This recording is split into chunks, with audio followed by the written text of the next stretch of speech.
చాలా పుణ్యాత్ములైన వారు ఉంటారు. వాళ్ళు ఏ కోరికతో రారు.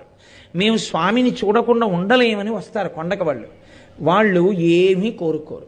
నన్ను అలా చూసి పొంగిపోయి నమస్కారం చేసి వెళ్ళిపోతుంటారు. అలా నా దర్శనానికి వచ్చినటువంటి వాళ్ళు హుండీలో వేసింది పావలా కాసైనా నేను ఆ డబ్బులు తీసుకుని ఖర్చు పెట్టుకుంటాను. ఆ డబ్బులతోటే నా అప్పుకి వడ్డీ కడుతూ ఉంటాను. కలియుగం వరకు ఆ అప్పు అలాగే ఉంచుతాను. ఆ అప్పు పేరుతో ప్రజల పాపాలని ద్రవ్యంగా మార్చి కొండ మీదకి రప్పించి వాళ్ళ ఆపదలు తీర్చి కాపాడుతుంటాను.